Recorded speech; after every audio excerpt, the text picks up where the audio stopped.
అందరికీ ప్రైజ్ అంటే దేవునికి మహిమ కలుగును గాక. ఈ ఉదయ కాలాన్ని బట్టి అందరూ బాగున్నారు నేనైతే నమ్ముతున్నాను. దేవుని యొక్క మహాకృపలో మనం అందరం బాగుంటాము. ప్రతి సమస్యకు పరిష్కారం ఆయన. ఎందుకంటే ఎన్నుకున్నవన్నీ మరచి ముందున్న వాటి వరకు మనం వేగిరిగా పరిగెత్తాలనేది దేవుని వాక్యము. ఎన్నుకున్నటన్నీ తలంచుకుంటుంటే ఎప్పుడు సమస్యలు అక్కడే ఉండిపోతాము.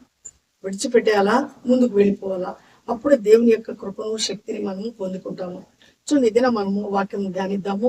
యోహాను సువార్త 9వ అధ్యాయంలో ఒక గుడ్డివాడుగా ఉంటాడు. యేసయ్య ఆ సమయంలో ఆ మార్గంలో వెళ్ళిచుండగా ఆయన యొక్క శిష్యులు ఆ గుడ్డివాడిని చూపించి అడుగుతారు, అయ్యా వీడు ఎందుకు గుడ్డివాడుగా, పుట్టుకతోనే గుడ్డివాడుగా పుట్టాడే, వీడు ఏమైనా పాపం చేశాడా, లేకపోతే వీళ్ళ పేరెంట్స్ ఏమైనా పాపం చేశారా అని ప్రభువుని అడుగుతారు.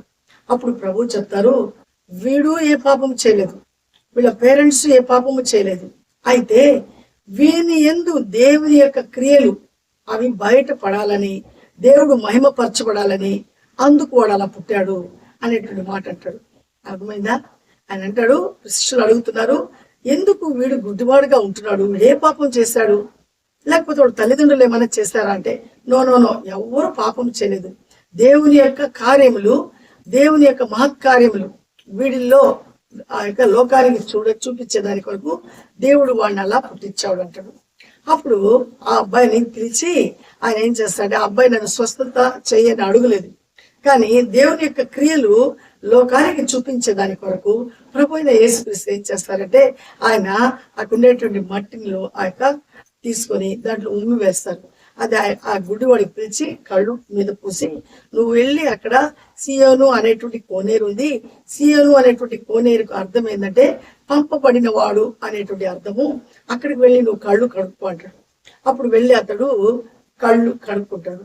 అప్పుడు చూస్తే ఎలా ఉంది నీకంటే, కొంచెం కదిలికలాగుంది, చెట్లు కదిలించేలాగా, అలా అంటే స్థిరంగా లేదు అన్నట్టు అంటాడు. తర్వాత ఇంకోసేపు తర్వాత బాగా తేటగా కళ్ళు కనిపిస్తాయి అతనికి. వెంటనే సంతోషపడిపోతాడు. ఇంకా సంతోషపడిపోయి గంతులు వేస్తాడు. అప్పటి వరకు అన్ని వింటున్నాడే కానివ్వండి, ఏది చూడటం లేదు, మొత్తం చీకటిగా ఉంది. ఎప్పుడైతే తనకు ఆ కళ్ళు వచ్చేసాయో గొప్ప ఆనందంతో ఆ యొక్క ప్రభు వెంట అతను కూడా వెళ్తూ ఉంటాడు. అప్పుడు అక్కడ ఉండేటువంటి సద్దుకాయలు అంటే ఆ యొక్క యూదా ఆ యొక్క మత నాయకులు అందరూ ఆ అబ్బాయిని చూసి పిలిచి అడుగుతారు, ఏయ్ నువ్వు నిన్నటిదాకా గుడ్డోడిగా ఉండేవు కదా, నీకు ఇప్పుడు ఎలా కళ్ళు వచ్చాయి అని అడుగుతారు. అప్పుడయ్యా నాకు ఎలా వచ్చాయో నాకైతే తెలియదు, అదిగో అక్కడ కనిపిస్తున్నాడు ప్రభు అయిన యేసుక్రీస్తు, ఆయన వల్ల నాకు కళ్ళు వచ్చాయి, ఇప్పుడు నేను చూస్తున్నాను, ఇప్పటి వరకు నేను చూడలేదు, ఆయన వల్ల నేను చూస్తున్నాను అంటే వాళ్ళు అది జీర్ణించుకోలేకపోతారు. అప్పుడు లేదని వాళ్ళ తల్లిదండ్రులు పిలిపిస్తారు. అంటే తల్లిదండ్రులు వచ్చి ప్రభు అయిన యేసుక్రీస్తు వలన ఏమైనా అట్లా అయింది అని అంటాడేమో, అంటే వీళ్ళని ఆ యొక్క సంఘంలో నుంచి వాళ్ళని వెలివేయాలనేటువంటి ఆ యొక్క దురుద్దేశాన్ని వాళ్ళు కలిగి ఉంటారు. అప్పుడు కలిగి వాళ్ళు ఏమంటారంటే తల్లిదండ్రులు పిలుస్తారు. పిలిచి, ఇదిగో మీ వాడు గుడ్డోడే కదా అని అడిగి, అవునయ్యా మా అబ్బాయి గుడ్డోడే, పుట్టినప్పటి నుంచి అబ్బాయి కళ్ళు లేవయ్యా అంటే, ఇప్పుడు చూస్తున్నాడు, ఎలా వచ్చాయి మీరు ఏమైనా చెప్పగలరా అంటే, అయ్యా మాకైతే తెలియదు, వాడు వయసు వచ్చిన వాడిని అడగండి అన్నప్పుడు ఆ అబ్బాయిని మరలా పోయి అడుగుతారు. నేను ఇందాకే చెప్పాను కదా, నేను ఇప్పుడు దాకా గుడ్డివాడిగా ఉన్నాను, కానీ నాకు ఈరోజు కళ్ళు వచ్చాయంటే ప్రభు అయిన యేసుక్రీస్తు వల్ల వచ్చాయి అన్నప్పుడు వాళ్ళు ఇంకా కోపపడిపోయినప్పుడు ఆ అబ్బాయి ఏమంటాడంటే, ఇప్పుడు వరకు నేను చీకటిలో ఉన్నాను, ఇప్పుడు ఆయన వల్ల నాకు కళ్ళు కలిగాయి కాబట్టి ఆయన నేను వెంబడిస్తాను అన్నప్పుడు ఇక మా యొక్క సమాజ మందిరంలో ఎక్కడికి వచ్చేదానికి లేదని ఆ అబ్బాయిని ఏం చేస్తారంటే వాళ్ళు వెలివేస్తారు, అంటే రానివ్వరు, అంటే బాయ్కాట్ చేస్తారు. ఆయన ప్రభు అయిన యేసుక్రీస్తు వెంటనే ఆ అబ్బాయి ఆయనతోనే వెళుతూ ఉంటాడు. అయితే అక్కడ వాళ్ళకు ఉండేటువంటి బాధ ఏంటంటే, మేము ఒక్క అద్భుతము, ఒక్క ఆశ్చర్యకార్యం కూడా చేయలేకపోతున్నాం. రోజు మేము దేవుని గ్రంథం చదువుతున్నాము, మేము అందరికి బోధిస్తున్నాము, అయినప్పటికీ కూడా మా ద్వారా ఒక్క కార్యం కూడా జరగట్లేదే, ఈయన ద్వారా ఎలా జరుగుతున్నాయి. ప్రభు అయిన యేసుక్రీస్తు ఎలా ఉన్నాడంటే ఒక సామాన్యుడు లాగా ఉంటున్నాడు, ఏమీ లేనివాడుగా ఉంటున్నాడు. ఆయనతో ఉండేటువంటి ఆ యొక్క శిష్యులు కూడా పేదవాళ్ళుగానే ఉంటున్నారు, ఎవరు అక్కడ రిచ్చే లేవు. కానీ దేవుని రాజ్యము కొరకు ఆయన సంపూర్ణమైన విశ్వాసముతో పరిపూర్ణమైనటువంటి నీతిమంతుడుగా అక్కడ కనిపిస్తున్నాడు. ఆ నీతిమంతుడిని జీవించుకోలేకపోతున్నారు ఆనాటి సమాజం. ఈనాడు కూడా ఆ యొక్క ఉద్దేశాన్ని కలిగి ఉంది లోకము. ఆయన అంటేనే, ఆయన మాట అంటేనే పడరు, కానీ ఆయన ఎన్ని అద్భుతాలు ఆశ్చర్యకారాలు చేసి ఎవరికి హాని కలగలేదు. ఆయన చనిపోయే వరకు ఆ యొక్క రక్తపు పూర్తిగా తన బాడీలో రక్తం వెళ్ళి నీరు వచ్చే వరకు కూడా మనల్ని క్షమించాడే కానివ్వండి, మన మీద కక్ష కార్పణ్యం పెట్టుకోలేదు ఆయన. ఆయన ఎవరినైనా క్షమిస్తాడు. అంటే దేవుడికి విధేయత చూపించాడు.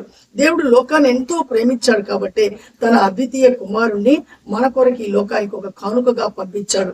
కాబట్టి ఆయన ఓర్చుకున్నాడు, సహించాడు. ఎప్పటి వరకు? మరణించి ఆయన యొక్క ఆత్మను దేవునికి అప్పగించే వరకు ఆయన ఎంతో సహించాడు మన కొరకు. మనము నరకానికి వెళ్ళకూడదని ఆయన కూడా సహించకుండా ఉంటే ఈరోజు ఎవ్వరం కూడా ఈ లోకంలో పుట్టిన ప్రతి ఒక్కరము పరలోకానికి పోయేటువంటి స్థితే లేదు. మనమందరం నరకానికి పోసిన పరిస్థితి. ఈ రోజు మనం పరలోకానికి పోతాము అనేటువంటి ఆ ధైర్యం ఏదైనా ఉందంటే అది ప్రభు అయిన యేసుక్రీస్తు వల్ల మాత్రమే. కాబట్టి ఆయన నాలో పాపమే ఉందేమైనా అని మీరు ఎవరైనా నా గురించి మీరు చెప్పగలరా, నాలో పాపం ఉందని నిరూపించగలరా అని యోహాను సువార్త 8వ అధ్యాయము 44వ వచనంలో అక్కడ ఉండేటువంటి సద్దుకాయలతో ఆ యొక్క ఉండేటువంటి బోధకులకు ఆయన సూటైనటువంటి ఒక సవాలు విసురుతారు. కానీ ఆనాడు ఎవ్వరు కూడా ఆయనలో పాపం ఉందని ఎవ్వరు పట్టలేకపోతారు. అయితే ఈ గుడ్డివాడైతే నేను ఇప్పటి వరకు నేనైతే పాపంలో లేను, నేనైతే ఏ విధమైనటువంటి ఈ యొక్క లోకాన్ని చూడలేకపోయాను. కానీ ఈ రోజు చూస్తున్నారంటే ఈయన వల్ల మాత్రమే. ఆయన అంటాడు, అదే 9వ అధ్యాయం 31వ వచనంలో ఒక మాట ఉంటుంది, నీతిమంతుల ప్రార్థన దేవుడు ఆలకిస్తాడు. దేవుడు ఎవరి ప్రార్థన ఆలకిస్తాడట? నీతిమంతుల యొక్క ప్రార్థన. ప్రభు అయిన యేసుక్రీస్తు నీతిమంతుడు. అదే యోహాను సువార్త 8:44లో చెప్పబడినట్లు నాలో పాపం ఉందని ఎవరు నిరూపించగలరు అనేటువంటి మాట అంటాడు. కాబట్టి పాపము లేనివాడు మాత్రమే నీతిమంతుడు. కాబట్టి ఆయన యొక్క ప్రార్థన దేవుడు అంగీకరించాడు. ఆ అంగీకారంతో ఈ యొక్క గుడ్డివాడికి కళ్ళు రావటం మనం చూస్తున్నాము. కాబట్టి మనము ఏ సమస్యలోనైనా ఈ లోకం వైపు చూడకూడదు. లోకము మనం బాగుంటే సంతోషంగా మనతో హ్యాపీగా ఫ్రెండ్షిప్ చేస్తుంది. మనలో ఏమీ లేకపోతే ఎంత బంధువులైనా ఎంత మంచి స్నేహితులైనా అందరూ యోగుని విడిచిపెట్టినట్టు విడిచి వెళ్ళిపోతారు. కానీ అన్ని ఉంటేనే, కానీ మన దగ్గర ఏమీ లేకపోయినా కూడా ఆ రోజు తిరిగి వచ్చిన కుమారుడి కొరకు తండ్రి ఏ విధంగా సంతోషపడ్డాడో అదే మన పరలోకమందున ఒక తండ్రి మన స్థితి ఏమి బాగలేకపోయినా, మనం చాలా కీతాగా ఈ లోకంలో ఉన్నప్పటికీ కూడా మనం ఆయన వైపు చూస్తే మనల్ని జీరోని మరలా హీరోలుగా చేయగలరు. అది ఆయన యొక్క శక్తి. కాబట్టి ఆయన మీద మనం ఆధారపడదాము, ఆయన కృపకు పాత్రలు అవుతాము. ఆయన యందు మనము ఎల్లప్పుడూ నిరీక్షణతో జీవిస్తాము. ఆయన కృప నిరంతరము మనకు మన బిడ్డలకు తోడుగా ఉండును గాక. ఆ గుడ్డివాడు ఎలా కళ్ళుతో చూస్తున్నాడు, ఈ రోజు కళ్ళుండి కూడా ఆయన చూడలేనటువంటి మనుషులు ఉంటున్నారు. కాబట్టి మనకిచ్చిన దివ్య కళ్ళతో ఆయన చూద్దాము, ఆయన నమ్మదాము, ఆయన ఎందుకు విశ్వాసం ఉంచి ఆయన కృపకు మనం పాత్రలు అవుదాము. ఇట్టి కృప దేవుడు మనకి ఇవ్వాలని ప్రార్థిద్దాము. మహాగణుడా, జీవం కలిగిన దేవ, జీవాధిపతి, నీ స్తోత్రం నాయన. నీ మహాకృపలో అద్వితీయమైన ప్రేమలో ఈ దినం యోహాను సువార్త 9వ అధ్యాయంలో ఆ పుట్టు గుడ్డివాడు ఏ విధంగా చూశాడు, ఏ విధంగా ఆనాటి సమాజం యేసయ్యని చూసి ఈర్షపడ్డారు, ఈనాడు కూడా అలాగే ఉంది ప్రభా. అయినప్పటికీ మీ ప్రేమ మమ్మల్ని ఏమాత్రం విడిచిపెట్టడం లేదు. ఇదిగో మిమ్మల్ని విడువను ఎడబాయినట్లు అనుదినం మమ్మల్ని కాపాడుతున్నందుకు మీకు వందనాలు. ఇదిగో ఏ కుటుంబంలో ఏ బాధ, ఏ చింత ఉందో, ఎవరైతే సమస్యల చేత చింతలో ఉంటున్నారో వాళ్ళందరికీ ఇలాంటి సమస్య నుంచి విడుదల దయచేసి నీకు సాక్షులుగా ప్రతి బిడ్డ, ప్రతి కుటుంబానికి కృపను అనుగ్రహించి ఆశీర్వదించి మీరే మహిమపరచబడమని, మీ ఎందు ఆనందించే మహాస్థితిని ప్రతి బిడ్డకు మీరు అనుగ్రహించమని, మరలా మీ చిత్తమైతే మేమందరం కలుసుకునే పర్యంతరం మీ కాపుదల భద్రతాక్షేమం మా అందరితో ఉంచమని యేసయ్య పరిశుద్ధ నామములో అడిగి ప్రతి మారు వేడుకుంటున్నాము తండ్రి. ఆమేన్, ఆమేన్. అందరికీ ప్రైజ్ రాడండి. దేవుడు మనకు తోడే ఉండును గాక. షేర్ చేయండి, లైక్ చేయండి, సబ్స్క్రైబ్ చేయండి, మన ఛానల్ అనేకులకు తెలియచేయండి. దేన్ని చూసి భయపడద్దు. పుట్టుకతో గుడ్డివాడు చూశాడు. కాబట్టి ఈ రోజు చూస్తుండేటువంటి మనము ఏ సమస్య నుంచి అయినా విడుదల పొందుకుంటాము. ఆశతో నిరీక్షణతో దేవుని వైపు చూద్దాము. మరలా కలుద్దాము. దేవునికి మహిమ కలుగును గాక. షాలోమ్.